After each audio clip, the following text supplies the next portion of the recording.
ബിസ്മില്ലാഹി റഹ്മാൻ റഹീം. പ്രിയമുള്ള മുഅ്മിനീങ്ങളെ, റമളാനിന്റെ 27ാമത്തെ പകലിലേക്ക് നാം പ്രവേശിച്ചിരിക്കുന്നു. അൽഹംദുലില്ലാഹ്.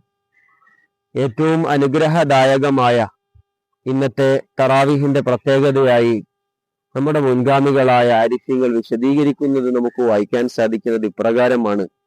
റബ്ബ് തആല ഇന്നത്തെ തറാവീഹ് നമസ്കരിക്കുന്ന മനുഷ്യന് വേണ്ടി അവന്റെ 40 വർഷത്തെ ദോഷങ്ങളെ അള്ളാഹു പുറത്തു കൊടുക്കും എന്ന് ആരിഫ്യങ്ങൾ വിശദീകരിക്കുന്നു. വിശിഷ്യ റമളാൻ അവസാനിക്കാൻ വളരെ കുറഞ്ഞ ദിവസങ്ങളുള്ളപ്പോൾ നമ്മൾ പലപ്പോഴും പറയാറുണ്ട്, പ്രിയമുള്ളവരെ, റമളാൻ എത്ര വേഗത്തിലാണ് നമ്മിൽ നിന്ന് കടന്നുപോയത്. കുറഞ്ഞ ദിവസങ്ങൾക്കുള്ളിൽ നമ്മൾ പുതിയ ഒരു മാസത്തിലേക്ക് കടക്കുമ്പോൾ, ഷവ്വാലിലേക്ക് കടക്കുമ്പോൾ നമുക്ക് കുറഞ്ഞ സമയങ്ങളാണ് ഇനി അവശേഷിക്കുന്നത്. പരമാവധി നമുക്ക് സാധിക്കുന്ന, നമുക്കറിയുന്ന എല്ലാ അമലുകളും ചെയ്യാൻ നമ്മൾ ഈ അവസരത്തെ വിനിയോഗിക്കുക.